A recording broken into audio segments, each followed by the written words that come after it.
다니엘서 6장 말씀은 사자굴 속에서 살아나온 다니엘에 대한 이야기가 나옵니다. 다니엘이 사자굴 속에 들어갔다가 거기서 살아나오는 이야기입니다.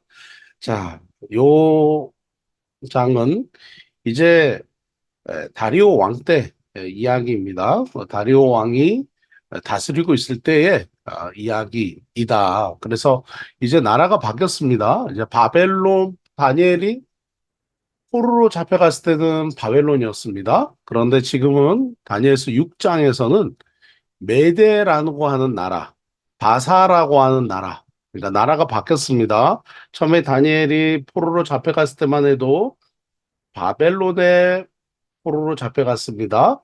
근데 지금 다니엘서 5장에서 이 바벨론이 멸망합니다. 그리고 바벨론의 왕, 마지막 왕 벨사사 왕이 교만했기 때문에 하나님 앞에 죽음을 당하는 심판을 당하게 됩니다.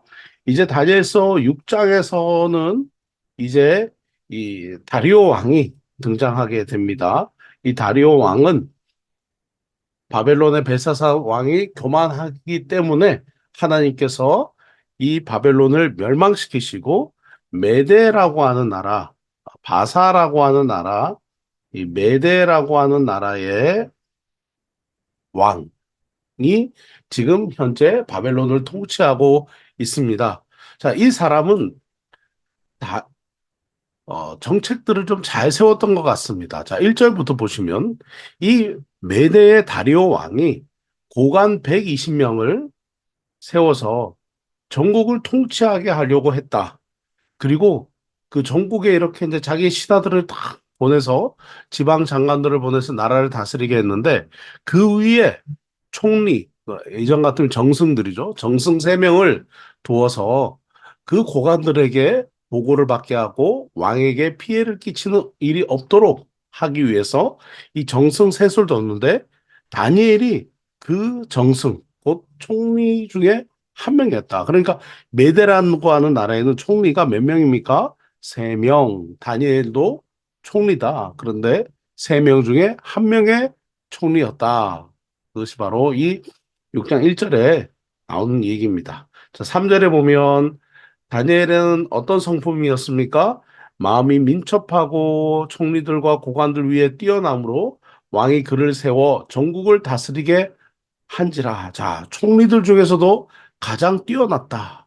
그의 출신은 포로 출신이지만 가장 뛰어난 사람, 바로 다니엘이었다 하는 거죠. 다니엘은 그냥 신앙만 좋은 것이 아니라 우수했다라는 것입니다.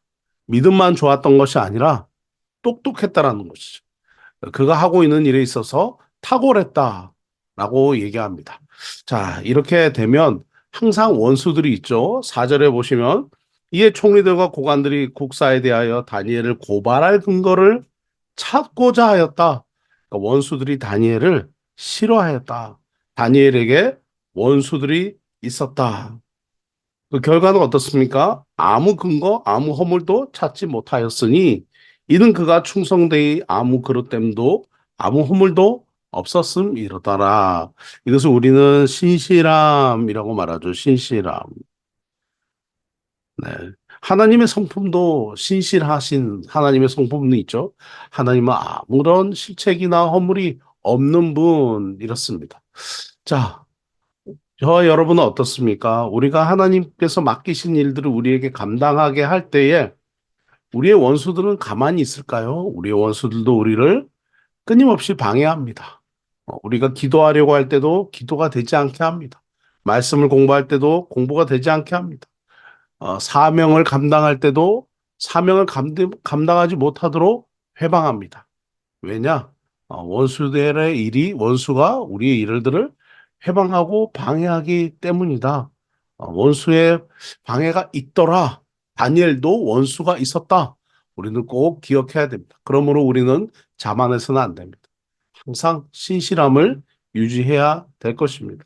자, 5절에 보면 이제 그 원수들이 다니엘은 어떤 것에서도 원인을 찾지 못하고 하나님의 율법에서 근거를 찾지 못하면 그를 고발할 수가 없을 것이다라고 6절 말씀, 5절 말씀에서 그렇게 얘기합니다. 그러면서 6절부터 9절까지 이 어, 모사를 만듭니다. 뭔가 나쁜 일을 꾸밉니다. 그것은 뭡니까?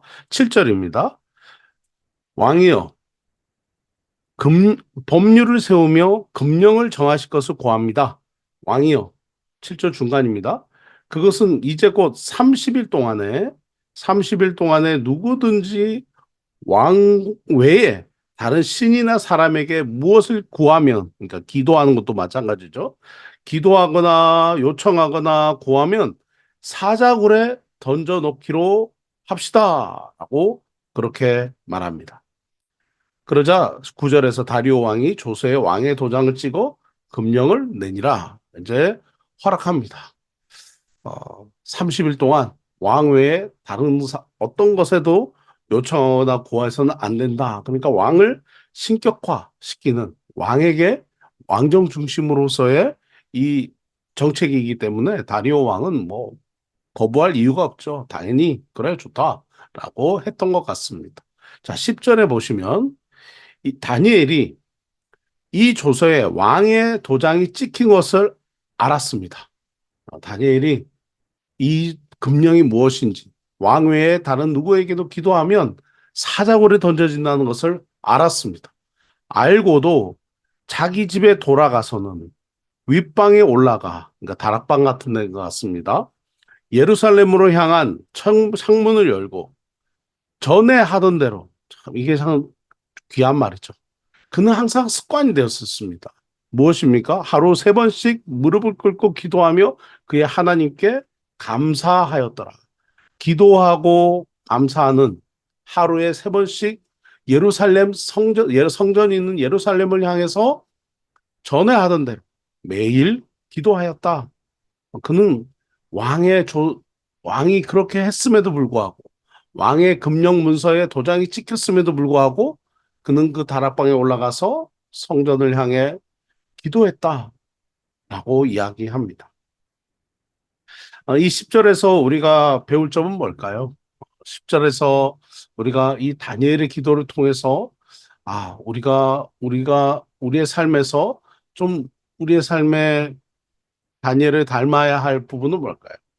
첫 번째는 도장이 찍힌 것을 알았습니다. 만약 기도하면 죽는 거죠. 기도하는 일을 생명보다 귀하게 여겼다. 생명보다 귀하게 여겼다. 생명보다 기도하는 것을 더 크게 여겼다 하는 것을 보게 됩니다. 그리고 그는 누구에게 기도합니까? 하나님께 기도하였다. 그 우상 숭배가 가득한 시대에 그는 하나님께 기도하였다. 여러분, 우리는, 사람은요, 무엇든지 다 예배해요. 뭔가 하나를 예배해요. 근데 요즘 시대에 중요한 것은 누구를 예배하느냐가 중요한 거예요. 우리가 예배하는 대상은 누군가? 나는 이 세상에서 뭔가를 찬양하고 예배하고 살아요. 이것이 정말 좋아. 이것이 없으면 내 인생이 안 돼. 정말 내 인생에 이것이 소중해. 라고 하며 삽니다. 그러나 그 대상이 무엇인지가 중요한 거죠. 다니엘은 생명보다 기도를 더 귀하게 여겼습니다. 왜냐하면 그가 예배했던 대상은 그가 예배드린 분은 하나님이었습니다. 오늘 저와 여러분은 어떻습니까? 우리는 누구를 예배합니까? 무신론자들은 자기를 예배하죠. 내가 내 인생의 주인이다. 내가 내 인생의 왕이다. 자기를 예배합니다. 또 세속주의적인 사람들은 이 세상에 가장 귀한 건 돈이야. 돈을 예배합니다. 어, 돈이 더 중요해. 라고 얘기합니다. 여러분, 또 명예를 사랑하는, 좋아하는 사람, 쾌락에 빠져 있는 사람, 이성을 예배합니다. 저 남자 없으면 안 될 거, 저 여자 없으면 안 될 것 같아. 뭔가 자기가 각자 예배하는 대상이 있죠. 오늘 우리는 누구를 예배해야 될까요? 다니엘은 하나님을 예배했다. 하나님께 예배했던 것을 우리는 보게 됩니다. 그리고 그는 성전을 향해서 예배했습니다. 성전을 향해서 기도했습니다.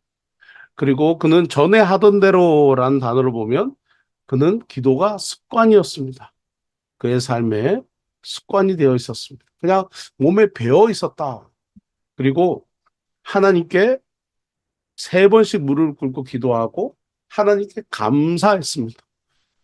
모든 것을 감사했다. 어떻게 감사할 수 있을까요? 하나님이 역사하실 것을 믿을 때 감사할 수 있는 거죠.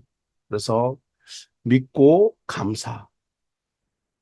다니엘이 그때 그 새 친구들과 풀무불에 새 친구들이 풀무불에 던져질 때 이 했던 고백. 우리를 풀무불에 던지세요. 우리는 하나님이 우리를 구원해 주실 것을 믿습니다. 그러나 그리 아니하실지라도 우리는 하나님 앞에 어, 예배하는 일을 멈추지 않겠습니다. 우리는 우상 숭배하지 않겠습니다. 음식법을 지키겠습니다. 라고 했던 것을 우리는 기억합니다. 다니엘과 다니엘 세 친구의 이 신실한 믿음, 어, 우리가 정말 이 시대의 마지막 이 말세를 살아가는 우리가 꼭 배워야 할 신앙이다. 라는 생각을 합니다. 자, 11절에 그 무리들이 모여서 다니엘이 자기 하나님 앞에 기도하며 간구하는 것을 발견합니다. 그리고는 이제 참소합니다. 그러면서 13절에 다니엘이 왕과 왕의 도장에 찍힌 금령을 정중하지 아니하고 하루 세 번씩 기도합니다라고 얘기합니다. 자, 여기서 다니엘이 왜 예루살렘을 향해서 기도했을까요? 다니엘이 왜 예루살렘을 향해서 성전을 향해서 기도했을까요? 그 근거는 우리가 작년에 공부했던 열왕기상에서 우리가 그 근거를 찾을 수가 있습니다.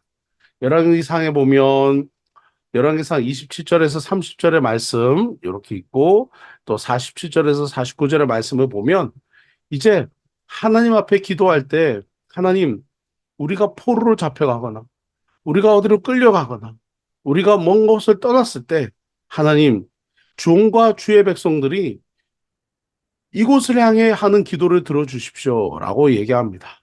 특히 30절 8장 30절 보면 주의 종과 주의 백성 이스라엘이 이곳을 향해 기도할 때 그 고하는 것을 들어주십시오. 주가 계신 곳 하늘에서 들어주시고 주께서 들으실 때 용서해 주십시오. 또 48절 49절에 보면 이 성전을 향해 기도하면 주께서는 주가 계신 곳 하늘에서 그들의 기도와 그들의 간구를 들으시고 그 일을 살펴보십시오. 지금 현재 포로로 잡혀간 이 다니엘, 바벨론에 포로로 잡혀가고 지금 그 바벨론이 멸망하고 메데라고 하는 나라가 바뀌었습니다. 그리고 이 다니엘은요, 페르시아 나라가 바뀔 때까지도 있습니다. 고레스 왕까지도 다니엘은 살아 있습니다. 그러니까 성경에서 다니엘의 연수는 한 80, 한 2세에서 한 5세까지 그는 다니엘서에 등장합니다. 그는 포로로 잡혀가서 철저하게 깨달았어요. 이스라엘 백성들이 하나님이 계신 하나님의 성전이 있는 그 성전의 의미는 뭡니까? 하나님의 임재죠. 하나님의 임재가 있는 그 성전을 향해 기도하면 하나님께서 들어주실 것이라는 것을 왜 몰랐겠습니까? 그래서 그는 하루에 세 번씩 그렇게 성전을 향해 기도했습니다. 오늘 저와 여러분은 어떻습니까? 주님의 임재는 어디에 있습니까? 바로 여러분 계신 그곳에 있습니다. 주님의 성전은 어디에 있습니까? 바로 우리의 마음이 우리 우리가 바로 주님의 성전입니다. 우리의 마음이 주님의 성전입니다. 우리는 그래서 날마다 하나님을 모시고 삽니다. 우리는 하나님의 성전된 삶을 꼭 기억해야 될 것입니다. 내가 어디로 가든지 하나님이 함께 하신다. 우리 안에 하나님의 영이 계십니다. 그래서 하나님의 성전은 곧 우리가 하나님의 성전이다. 그것이 신약의 가르침입니다. 여러분 신약 시대를 살아가는 우리는 우리가 가는 어느 곳에서 우리가 어디에 있든지 언제든지 우리는 주님 그리고 주님과 교제하고 주님을 부르고 주여 주님 기도할 수 있는 것이 바로 우리가 살아가고 있는 이 신약의 시대입니다. 얼마나 좋습니까? 다니엘은 예루살렘 성전을 안에서 기도했지만 우리는 우리가 있는 곳이 어디든지 그곳에 우리 안에 하나님의 성령이 함께 하십니다. 오늘도 기도를 쉬지 않기를 원합니다. 다니엘처럼 우리도 습관적으로 시간을 정해서 기도하고 쉬지 않고 기도하고 무시로 기도하는 우리 성도님들 되시기를 주님의 이름으로 간절히 바라고 축원합니다. 자, 14절에 보시면 왕이 다니엘을 구원하려고 애를 씁니다. 그러나 그렇게 하지 못하죠. 결국은 사자굴에 던져 넣습니다. 16절입니다. 이에 왕이 명령하며 다니엘을 끌어다가 사자굴에 던져 넣는지라 참소하는 신하들을 이기지 못했습니다. 왕이 다니엘에게 이르되 네가 항상 섬기는 너의 하나님이 너를 구원하시리라. 17절에 보면 그 귀족들이 다니엘에 대한 조치를 고치지 못하도록 도장을 찍고 막 봉하고 막 온갖 노력으로 다니엘을 죽이려고 했습니다. 왕이 너무 괴로워서 잠을 자지 못해요. 밤을 새다가 19절에 이튿날에 왕이 새벽 일찍이 일어나 급히 사저글로 가서 다니엘이 든 굴에 가까이 섰어요. 슬피 소리질러 다니엘에게 묻되 살아계신 하나님의 종 다니엘아 네가 항상 섬기는 네 하나님이 사자들에게서 너를 구원하였느냐? 다니엘이 왕에게 이르되 왕이여 원컨대 왕은 만수무강하옵소서. 나의 하나님이 그의 천사를 보내요. 자, 하나님이 다니엘을 사저굴에서 어떻게 보호했습니까? 천사를 보내요. 사자들의 입을 봉하셨으므로 사자들이 나를 상해하지 못하였사오니 이는 나의 무죄함이 그 앞에 명백하며며 또 왕이여 나는 왕에게 또 해를 끼치지 아니하였습니다. 사자들의 입장에서 한번 생각해 보세요. 먹이가 들어왔습니다. 먹어야 되죠. 원래 하던 것처럼. 그런데 입을 못 먹게 막아놨다는 거예요. 누가요? 하나님께 천사를 보내서 먹지 마! 그렇게 얘기했다는 거죠. 요나서를 읽을 때 큰 물고기가 요나를 삼킵니다. 삼키지 마! 소화시키지 마! 했던 것처럼 하나님께서 사자들의 입을 막아버리신 거죠. 사자들이 너무 귀여운 것 같아요. 하나님이 다 천사가 그렇게 말하니까 시킨 그대로 따른 거죠. 자, 23절. 왕이 심히 기뻐서 명하며 다니엘을 굴에서 끌어올리라 하니 다니엘이 굴에서 끌어올린즉 그의 몸이 조금도 상하지 아니하였으니 이는 그가 자기의 하나님을 믿음이라. 할렐루야. 우리에게 필요한 믿음은 무엇입니까? 이 믿음이죠. 지금 내가 죽는다 할지라도 하나님이 나를 지켜주실 것이라는 그 믿음이 그를 조금도 상하지 않게 했습니다. 우리에게 어떤 환난과 어려움이 온다 할지라도 오늘 필요한 믿음은 바로 이 믿음입니다. 다니엘에게 있었던 그 믿음, 다니엘의 믿음이 우리에게 필요한 것입니다. 자, 24절. 저는 굉장히 우스웠어요. 좀 웃음이 났어요. 왕이 말하여 다니엘을 참소한 사람들 끌어오게 하고 그들을 그들의 처자들과 함께 사자굴에 던져 넣게 하였더니 참소한 사람은 그렇다 치고 그들의 처자는 무슨 죄가 있습니까? 믿음이 없는 사람의 믿음이 없는 사람의 가정 또한 고난을 겪는구나. 그들이 굴 바닥에 닿기도 전에 사자들이 곧 그들을 움켜서 그 뼈까지도 부서뜨렸다. 방금까지 그냥 밤새 먹이가 앞에 있는데도 그냥 입이 봉해져서 먹지도 못했던 사자들이 이제 참소한 사람들과 처자들이 던져지니까 굴바닥에 닿기도 전에 그들이 그들을 움켜서 그 뼈까지도 부서뜨렸다. 사자들이 그냥 신이 났습니다. 끔찍한 장면이지만 웃음이 났어요. 자, 25절입니다. 다리오 왕이 온 백성에게 조서를 내립니다. 26절입니다. 이제 내가 조서를 내리노라. 내 관할 아래에 있는 모든 사람 다 다니엘의 하나님 앞에 떨며 두려워할진 그는 살아계시는 하나님이시요 영원히 변하지 않으리시며 그의 나라는 멸망하지도 아니할 것이고 그의 권세는 무궁할 것이며 그는 구원도 하시며 건져내기도 하시며 하늘에서든지 땅에서든지 이적과 기사를 행하시는 이로써 다니엘을 구원하여 사자의 입에서 벗어나게 하셨음이라 하였더라. 이 다니엘이 다리오 왕의 시대, 지금이죠. 바사 사람 페르시아입니다. 고레스 왕의 시대에 형통하였다. 하나님이 다니엘을 지켜주셨습니다. 하나님이 믿음의 삶을 사는 저와 여러분을 지켜주고 계십니다. 하나님이 우리를 건져주십니다. 팬데믹이 오고 어려움이 오고 경제 위기 속에서도 전쟁의 소리에서도 하나님은 믿음의 사람들을 보호해 주십니다.